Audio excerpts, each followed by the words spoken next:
네, 반갑습니다. 신의 한수입니다. 주말들 잘 보내셨죠? 요즘에 날씨가 확 더워져서 좀 대응하기가 쉽지 않은데 그래도 더위 안 먹게 잘 준비를 하셔야 될 것 같습니다. 이제 주식시장도 2분기 실적이 끝나고 이제 3분기가 돌입되었죠. 즉 이제 반년이 다 지나갔어요. 이제 새로운 또 반기가 시작되었는데 지금 뭐 기업들의 어떤 성장성이나 이런 부분들에 대한 기사나 이 언론을 보면은 그렇게 많이 기대감이 없어요. 맞죠? 예. 근데 기대감이 없는데도 불구하고 지난주에는 우리나라에는 아주 핫 이슈가 됐죠. 그게 뭐였냐면은 이 SK 바이오팜이 상장이 되면서 지금 연일 지금 연 이틀 상한가가 진행되었죠.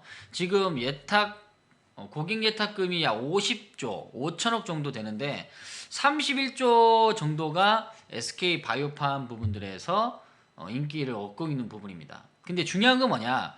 이 주식이라는 것은 이 기대감으로서 움직이고 있는데 SK 바이오팜이 이렇게 핫 이슈가 되고 난 다음에 이 이후에 상장되어 있는 기업들까지도 관심이 있다는 거죠.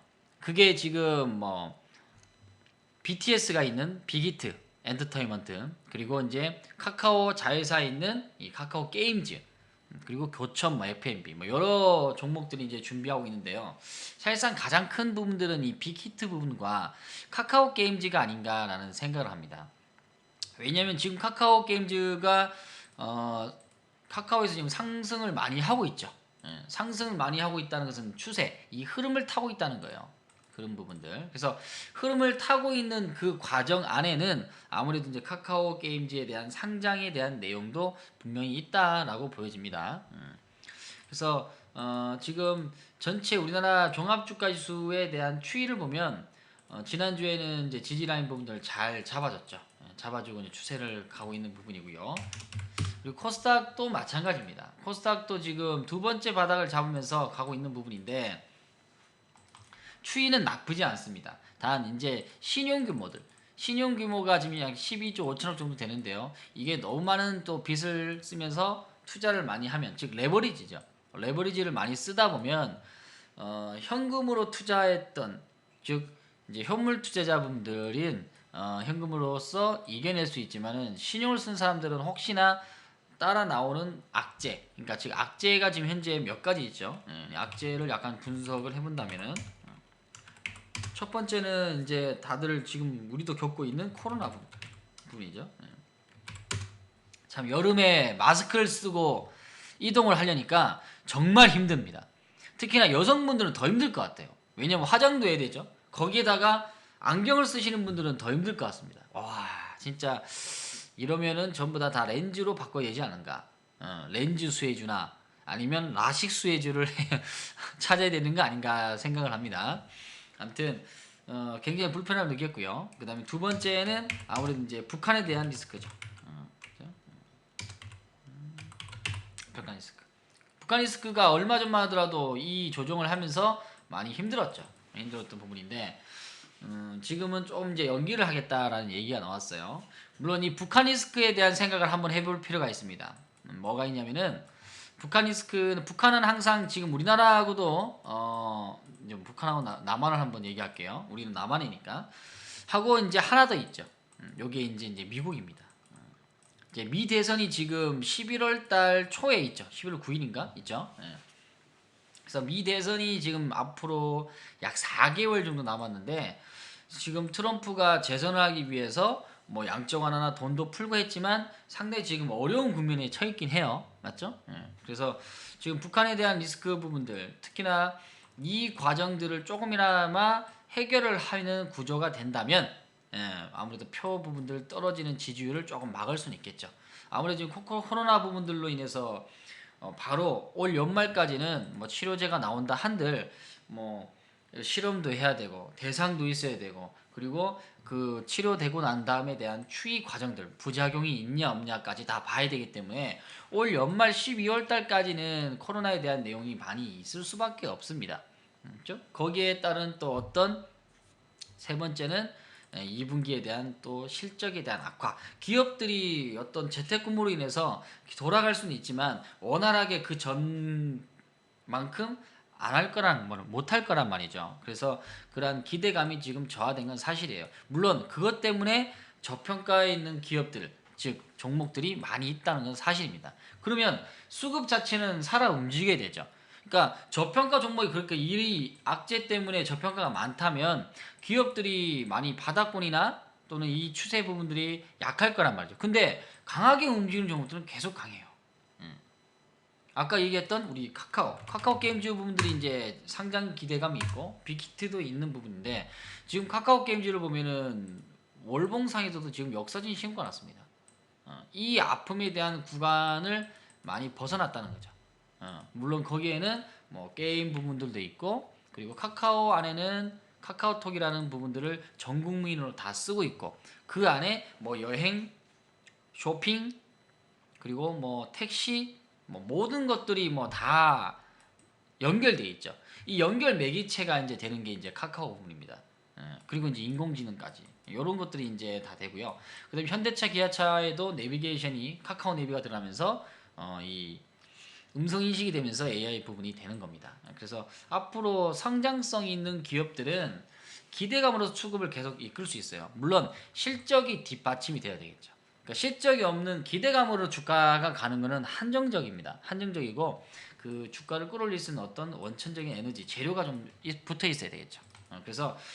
지난번에 방송할 부분에서도 이 카카오 부분하고 이 게임주들에 대한 변화가 굉장히 많이 되죠. 그래서 한알령 해제가 지난주에 되면서 뭐 SM이나 JRP 이쪽에서 이제 많이 나왔던 부분인데요. 결국은 이런 것들이 이제 놀자주로가 편합니다. 이제 엔터주나 이런 것들이. 그래서 이 과정들은 코로나로 인해서 수혜를 좀 받을 수 있는 부분이 몇 가지 있다는 거, 그걸 좀 잘 체크하고요. 그게 이제 언택트 관련주입니다. 언택트 관련 부분에서도 이슈가 된다. 그리고 지난주 수급 보니까 금요일 날부터 시작해서 기관들은 매수가 많이 됐어요. 그러니까 외국인 기관들이 시장에서 관심을 가질 때 이 추세라는 것을 만들 수 있는데 큰 자금들에 대한 움직임, 이 추세를 끝까지 이번 장에는 갈 수 있는 역할에 대한 업종과 추이 그리고 실적에 대한 전환 이런 것들이 된다면은 앞으로는 좀 더 진행할 수 있는 가능성이 높습니다. 그래서 이번 주에는 한 가지 신한수가 미션을 준다면 우리 한국 시장에 미션을 준다면 2250포인트를 좀 강하게 돌파하는 장이 나오면 좋다라고 생각하시면 되겠습니다. 그리고 요즘에 우리 지금 시청자분들도 가장 이슈가 되는 아마 주식 양도세 여기에 대한 말이 굉장히 많아요. 이게 23년이죠. 23년 주식 양도세 여기에 대한 말들이 굉장히 많은데 한마디로 얘기하면은 욕 나오죠. 맞죠? 아마 이 방송을 보는 분들도 욕을 할 겁니다. 아우 진짜 이 세금 진짜 여기 다 걷어버리네. 부동산 때려잡고 주식시장 때려잡고 우리는 도대체 어디로 가는 거야? 라고 얘기를 할 수밖에 없는 구간이에요. 맞죠? 국면이고 사실 저도 그 기사를 보면서 야, 이 큰 자금들이 굉장히 우리나라에서 많이 빠져나가겠다라는 생각을 많이 했습니다. 근데 물론 장점도 있고 단점도 있을 것 같은데요. 맞죠? 근데 단점이 더 많죠. 물론 이걸 지금 법으로 끝까지 간다면 받아들여야 될 수밖에 없어요. 그러면 이 방안들, 대처 방안들이 있어야 되겠죠. 방안들을 주말에 좀 생각해 봤는데 첫 번째 방안들은 뭘까? 한번 여러분하고 방송에도 얘기했다시피 같이 한번 한다면은 2022년 12월까지는 많이 벌 수밖에 없다. 그렇죠? 그러니까 양도세 이전에 많이 벌자. 이게 가장 첫 번째 좋은 방안입니다. 맞죠? 22년 12월까지 많이 벌 수밖에 없다. 이게 가장 큰 부분이고요. 그 다음에 이제 그게 안 된다면은 그게 안 된다. 라고 한다면은 여기까지 부분들 한다면은 이제 계좌를 많이 나눠야겠죠. 맞죠? 2천만 원씩 할 수 있는 계좌 부분도 많이 나눠야 될 거고요. 그리고 사실상 뭐 이거는 뭐 가봐야 되겠지만요. 그 전까지는 크게 자금에 대한 이탈이 크게 안 될 것 같아요. 그러니까 여기 근처 되면 이제 되겠지만은 지금에 있는 이 상황에서 너무 2년 뒤에 대한 부분들을 너무 많이 생각하고 고민하고 두려워할 필요는 없다고 생각합니다. 그래서 지금 이 추세는 이것 때문에 방해돼서 주가가 내려가고 그러지는 않을 것 같아요. 맞죠? 그러면 어, 예전 이제 이 미국 인터뷰에서 이제 워렌 버핏 이제 장기 투자라고 하면 이제 워렌 버핏이 이제 대가죠. 워렌 버핏하고 이제 인터뷰한 내용이 있는데 양도소득세에 대한 내용을 어떻게 생각합니까?라고 하니까 그 양도소득세가 있기 때문에 나는 장기 투자를 한다라는 얘기를 했어요. 이게 뭔 얘기냐? 뭔 얘기나? 양도소득세가 채율이 거의 22에서 25%니까 이거를 내지 않기 위해서 나는 장기 투자를 할 수밖에 없다는 거예요. 아주 센스 있는 대답이죠. 센스 있는 대답이고 실질적으로 그렇게 진행하는 종목이 있죠. 있는 부분들. 그러면 혹시나 우리나라가 지금 장기 투자를 하면서 지금 10년 동안 지금 주식시장이 지금 제자리 걸음인데 저것 때문에 장기 투자, 그러니까 양도세에서 내지 않기 위한 장기 투자의 자금이 꾸준하게 늘어날 수도 있다라는 그냥 가정을 한번 해본다면은 그게 중요한 게 아니고 정말 좋은 기업을 발굴할 수 있는 우리의 눈과 마음을 좀 키워가야 되겠죠. 그게 중요한 부분이니까 너무 양도세 부분들을 열은 받지만 부정적인 시각으로 현재 투자를 망치지 마라. 이 얘기를 꼭 하고 해주고 싶었어요. 맞죠? 그때 되면 또 좋은 방안이 되고 지금 뭐 청원까지 올라갔는데 법이 또 바뀔 수도 있어요. 바뀔 수 있는 부분이니까 현재 일단은 우리는 충실해야 됩니다. 그렇죠? 현재 충실한 부분이고요. 그래서 아무래도 이제 그 전까지의 자금이 크게 이탈되지 않고 아직까지 2년 4개월이라는 기간이기 때문에 큰 손들도 떠나기 전까지는 우리나라 시장을 크게 땡길 수도 있다라는 생각을 반대로 한번 해보는 한 주였습니다.